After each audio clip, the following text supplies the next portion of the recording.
Yo me presento, soy Ariela Muñoz, soy periodista, integrante hace ya 3 años, si es que no es un poquito más, de la ONG Mascleta, que promueve el uso de la bicicleta como medio de transporte en Concepción, además de defender los derechos de los ciclistas y trabajar por una mejor experiencia urbana, entre otras cosas. Participo en este momento igual como panelista de ciclismo urbano en un programa que se llama La Comunidad del Contenido, televisión regional, que es del canal TVU. Y en realidad trato de aunar todas estas cosas que hago, trabajo, los estudios también los enfoqué todos a eso, y el quehacer de la bicicleta.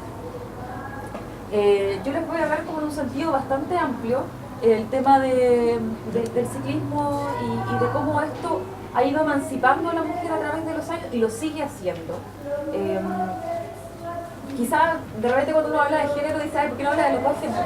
Más género, ¿por qué no habla solamente de la mujer? Bueno, se habla siempre de mujer porque la mujer siempre ha estado como en detrimento, siempre en el subyugo, siempre secundario, siempre atrás. ¿A dónde la apunto? Allá. Ahí. Ya, lo primero es preguntarnos por qué no andábamos en bicicleta. No pasó tanto tiempo, si bien la bicicleta se inventó en 1817 más o menos, el modelo tradicional, se popularizó el modelo con el fondo de tracción y con el movimiento de cadena a eso del 1880, a fines del siglo XIX, época victoriana, pero las mujeres recién empezaron con los movimientos sufragistas en Estados Unidos a eso del 1890, a mediados, 96. ¿Por qué no andábamos en bicicleta? No andábamos en bicicleta porque había muchos prejuicios, porque las mujeres de partida nunca hacían nada. Las mujeres siempre quedaban atrás, siempre secundaria, y había prejuicios además, tanto físicos como morales, falsos argumentos, incluso médicos, para restringir el uso de la bicicleta. Los primeros son los prejuicios físicos que aparecieron de los falsos médicos, que decían que la bicicleta perjudicaba la salud. En general, para hombres y mujeres, resfrío, porque obviamente la bicicleta genera un perjuicio a otros medios de transporte, y es un tema económico por medio, perjuicio de salud, joroba, por ejemplo, genera joroba, una joroba ciclista. Otro de los argumentos falsos médicos era que generaba infertilidad o abortos a las mujeres, y además una serie de otras cosas. Y esto, ¿por qué lo digo? Porque en el fondo esta falsa medicina igual en el fondo generaba una violencia hacia la mujer. Y fue tanto así que incluso se crearon sillines más duros para que las mujeres no los siguieran usando. Dentro de los argumentos morales que habían para que las mujeres no anduvieran en bicicleta, estaba la estimulación genital. Se decía que los sillines de la bicicleta, la mujer podía estimularse sexualmente, y eso era considerado inmoral, por supuesto, y una perversión. Entonces, en el fondo, las mujeres no podían andar en bicicleta, no porque podían como masturbarse con el sillín. Además de eso, estaba también el tema de la masculinidad, que se veía masculina, que además que usaban vestidos. Recordemos la época victoriana, fines del siglo XIX, unos vestidos horrorosamente gigantescos. Así que, y también el tema de independencia. Las mujeres en esta época eran muy dependientes de sus maridos, sobre todo, y si no, de los padres. Entonces, no había una independencia social que a mí me permitiera moverme por mí misma sola en una bicicleta. Simplemente se relegaba mucho como a las personas de alta alcurnia y por un tema más recreativo, casi andan en el patio. En 1890 más o menos vienen los movimientos sufragistas, y aquí sale Susan Anthony, que en el fondo Susan lo que hace es, además de promover el voto femenino, es promover también el uso de la bicicleta. Y que hay una frase muy famosa de ella que dice que ella cree que la bicicleta ha hecho mucho más por la emancipación de la mujer que cualquier otra cosa. Ahí aparece la cita completa en inglés que dice, déjame decirte lo que pienso de la bicicleta, que dice lo mismo, que creo que ha emancipado más a la mujer que cualquier otra cosa en el mundo, y que también le produce regocijo esta sensación de libertad que se le da a las mujeres. En el fondo ve como toda la feminidad y todo el poderío de la mujer reflejado en una mujer que pedalea. ahí está una imagen muy buena que la quise poner ahí, que tiene que ver con el tema del sufragio y de las mujeres, que compara ahí Nueva Zelanda con Estados Unidos. En esa misma época también surgió un libro que lo escribió F.J. Erskine, que ella es canadiense, si no me equivoco, no me puedo recordar bien, que se llama Damas en bicicleta, cómo vestir y normas de comportamiento. La primera vez que yo vi esto me generó igual una cosa como dicotómica, porque yo digo, es como igual revolucionario dentro de lo conservador.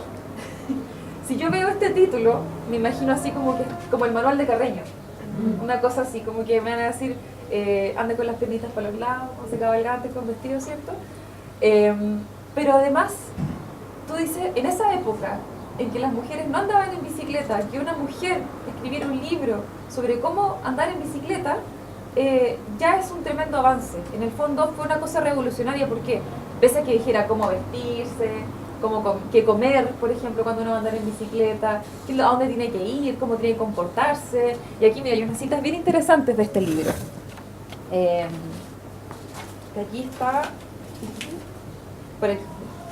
Dice, si la dama ciclista está nerviosa o el cruce es complicado, ahí viene otro, como las botones de no sé qué, lo más inteligente, si no lo más decoroso, es que una se tire de la bicicleta y cruce andando.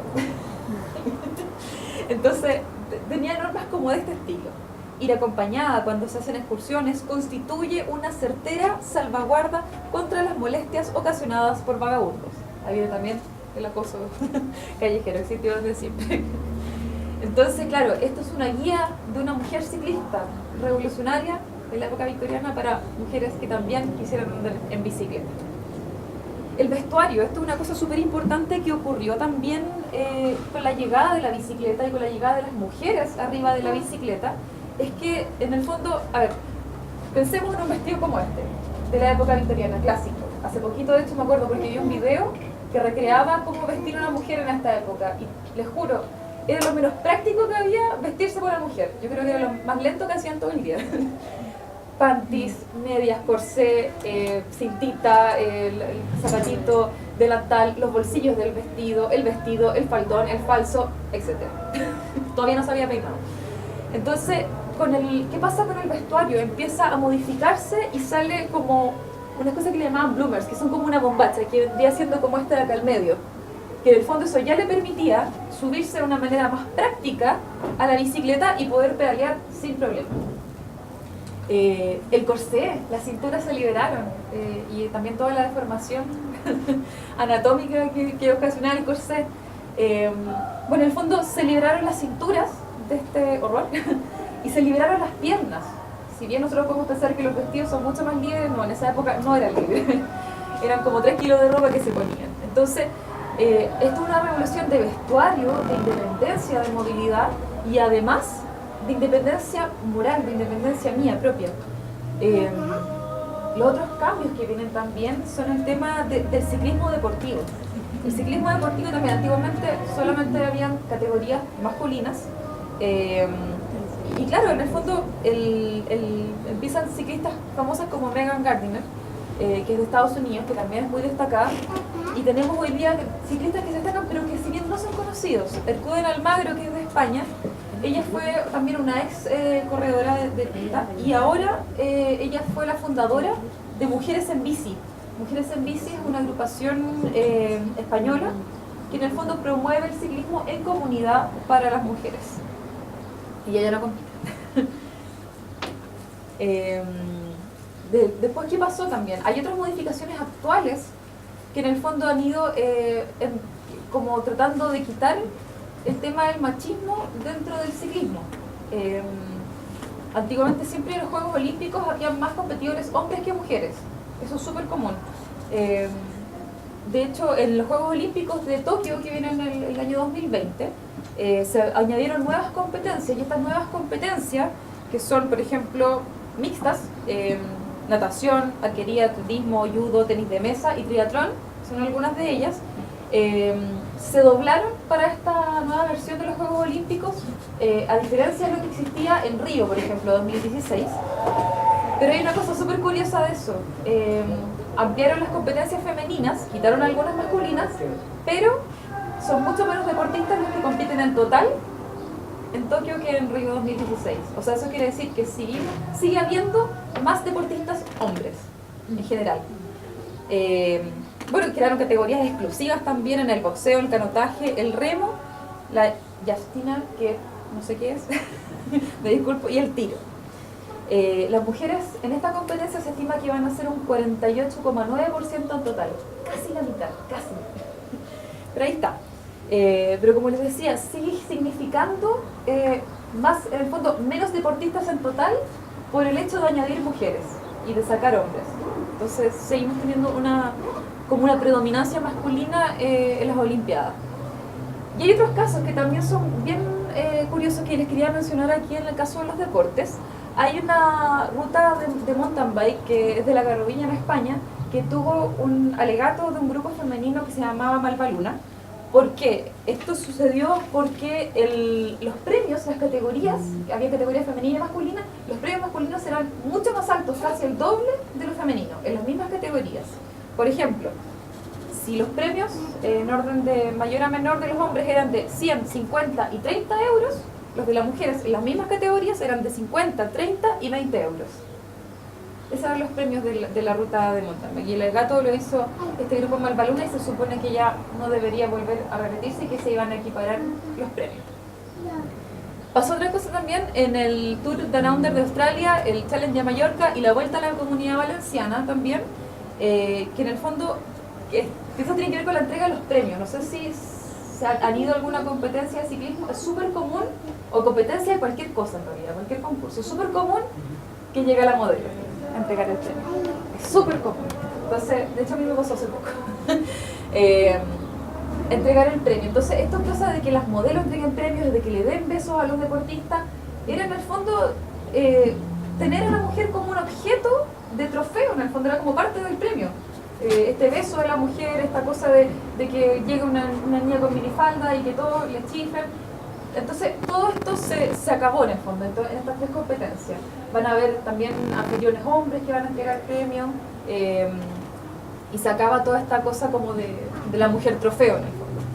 Y después está el Giro Rosa de Italia, que es básicamente lo mismo que el Giro de Italia, pero en categoría femenina. Y aquí también las mujeres entregan premios. También hay modelos que entregan premios. Así que es un poco más equitativo en el fondo. Se ha ido avanzando en el plano deportivo. Pero igual falta. Yo cada vez que veo estas cosas, que veo el Giro de Italia, que veo las competencias femeninas, siempre pienso que en general en el deporte hay baja presencia, no voy a decir ausencia, baja presencia de mujeres latinoamericanas y sobre todo orientales. No sé si recuerdan una foto que es de Río, no la encontré ahora, del voleibol playa, que salía, me parece que una mujer de origen oriental, de un país musulmán, compitiendo con una brasileña. Y la mujer brasileña, ustedes saben que el voleibol playa se juega como, es casi un bikini en realidad, es como un peto y una especie de calzón, que en el fondo deja harta piel al descubierto. Y al otro lado de la malla había una mujer musulmana con una burka completa, negra. Entonces creo que lo único que se le veía era la cara. Entonces, como que todavía hay algo ahí en las culturas orientales en que la mujer sigue atrás. ¿Y por esto por qué lo menciono? Porque hay una película muy bonita que se llama Wadja, o La bicicleta verde, que no sé si la han escuchado hablar. Wadja es una niña que vive en Arabia Saudí, musulmana por supuesto, que ve un día, es un poquito transgresora, pero ella ve un día una bicicleta que va arriba de un auto y la sigue. Y se da cuenta que llega a una tienda de bicicletas y le pregunta al vendedor de la bicicleta cuánto cuesta. No, le dicen muy cara, por inventarles una cifra, 100.000 pesos. Entonces, ¿qué es lo que pasa? Que aquí ella en el fondo se va un poquito deprimida y le dice a la mamá que se quiere comprar una bicicleta y empieza una serie de prejuicios y de contraria a que esta niña tenga una bicicleta. Esta niña tiene alrededor de 11, 12 años más o menos y le dicen no vas a poder tener hijos, deberías casarte, tú no puedes comportarte como hombre. Entonces todavía existen países como Irán, como Arabia Saudí, como Afganistán, donde las mujeres no pueden andar en bicicleta. Y no porque, no sé si existe una ley que lo prohíba, pero simplemente no lo hacen. No sé si, ¿cuánto tiempo vamos a hablar? Ah, ya. Bueno, les expliqué por qué también si querían ver el trailer. Muy buena esa película. Sí, aquí, por ejemplo, hay una frase muy bonita de Jan Garrer que dice que para evaluarse una ciudad ciclista es necesario evaluar la proporción de mujeres que utilizan la bicicleta. ¿Por qué? Porque hay una sensación de inseguridad respecto de las mujeres para pedalear. En el fondo, si uno pregunta a las mujeres por qué no andan en bicicletas, porque se sienten inseguras, antiguamente porque tenían hijos, decían algunas, pero esto ya ha ido como un poco en retroceso. Pero de todas maneras, siempre se evalúa la cantidad de mujeres que pedalean en una ciudad para ver en realidad qué tan buena está la infraestructura. Ahora, no sé, tendríamos que preguntarnos quizás entre nosotras, ¿por qué te da miedo? ¿Por qué te sientes insegura? ¿Qué es lo que te molesta en el fondo de andar en bicicleta? ¿Qué te hace retroceder al momento de elegir una calle, de elegir una ruta, de elegir un lugar donde llegar con la bicicleta, de amarrar la bicicleta? Por ejemplo, ahí tenemos un par de cifras. En Holanda, un 56% de los viajes en bici son realizados por mujeres. Esto, ahí en el programa, en la comunidad del contenido, creamos casi una sección que se llama Cosas que pasan en los Países Bajos, porque es como una realidad paralela. Estos son datos aparte sacados de un reporte de movilidad urbana en México que comparaba en realidad cifras. Después tenemos el otro lado. Ahí también, Verónica Larra de Con Bici de Valencia, en un encuentro de mujeres ciclistas de Zaragoza, dijo que un 11% de los españoles no saben montar en bicicleta. El problema es que de esos 11% de españoles que no andan en bicicleta, un 85% son mujeres. De hecho, también se dice que las mujeres todas aprenden, o la mayoría aprenden a pedalear en la infancia, cuando son chiquititas, niñas, y muchas lo dejan en la adolescencia. Y en la adolescencia quizás es donde más existen los prejuicios, donde más se acentúa en el fondo toda la violencia de género hacia la mujer. El eres niñita, el compórtate así, que es la masculinidad, que es la feminidad, empiezan todas estas constructos sociales en el fondo que te dicen por qué no debes andar en bicicleta. En Florianópolis, en Brasil, menos del 25% de los ciclistas urbanos son mujeres. Eso quiere decir que 3/4 de los florianopolitanos que son ciclistas son hombres. 3/4 es mucho. Entonces imagínense las cifras que pasan en ciudades más pequeñas. Estas son cifras de otros países, de otras ciudades. Imagínense lo que pasa quizás acá, o en Concepción. En Concepción sí que, o sea, yo vengo para acá a Santiago y veo que está lleno de ciclistas por todas partes. En Concepción esto es, no siquiera es la mitad. Aún así, se está pasando. ¿Qué pasa aquí? Entonces, que hay poca infraestructura, o mala infraestructura, que vendría siendo casi lo mismo, que genera una hostilidad. Si queremos preguntarnos por qué las mujeres no andan en bicicleta. Si yo llego a una ciclovía, por ejemplo en Concepción hay una ciclovía que va por la vereda, que ya no está demarcada hace hartos años, que es prácticamente un pedazo más de vereda. De hecho, le quitaron espacio a la vereda para construir la ciclovía. Y a mí de verdad es que no me llama la atención circular por esa ciclovía, porque en el fondo tengo que estar atrás de los peatones, tratando de adelantarlo, permiso, campanita de repente, señora, ciclovía, por favor no ponga su carro de anticuchos ahí en la ciclovía, etc. Me genera una hostilidad. ¿Esto qué me genera? Miedo. Puede generar estas dos cosas, miedo primero, o antipatía en el fondo, como un disgusto al pedalear.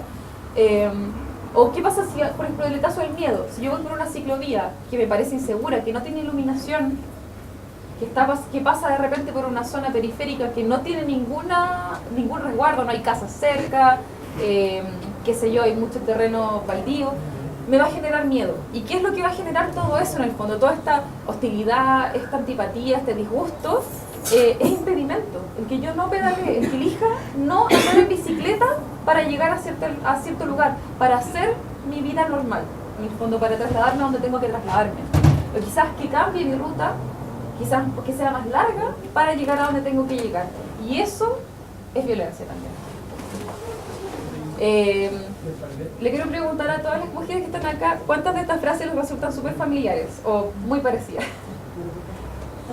¿No les gustan las de paseo, el canastito como de mujer? Cuando te ofrecen una bicicleta, te muestran una. Me quedan guantes morados y rosados, porque los azules son de hombre. Yo entiendo que hayan cosas de hombre y cosas de mujer. Existen los marcos de mujer, existen los guantes de mujer por un tema de tallas. Por un tema de que somos más pequeñas, anatómicamente, fisonómicamente somos diferentes. Y eso hace que... Pero los colores, el color no tiene género. Pero sin embargo existe siempre una cosa como condescendiente hacia la mujer, como de rosadito y moradito, y siempre eso asociarlo como a los ponis, a las cosas como pequeñas.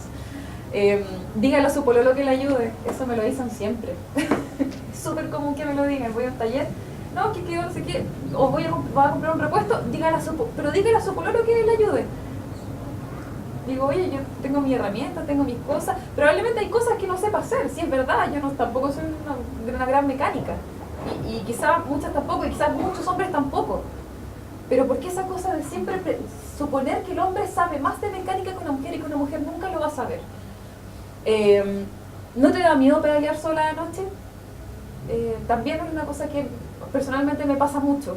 Me pasa mucho porque cuando, por ejemplo, cuando voy al TVU salgo de noche, salgo a eso de las 9 de la noche, está oscuro esa hora ya, salgo a carretear de repente, ¿por qué no?, en bicicleta, vuelvo de reuniones de repente de noche. Entonces, esta cosa que siempre te digan así como, oye, ¿a ti no te da miedo pedalear sola de noche? No, pues no debería darme miedo. ¿Por qué debería darme miedo? ¿Por qué un hombre en bicicleta debe ser más intimidante que una mujer en bicicleta? De hecho, yo le digo a muchas personas esto, el hecho de que una mujer ande en bicicleta de noche, que uno salga tarde a pedalear, es mucho más seguro que ir caminando. Y probablemente mucho más seguro que ir en un taxi. Muchas veces. Y yo creo que eso las chicas del Observatorio contra el Acoso Callejero lo pueden definir mejor. Así que muchas gracias.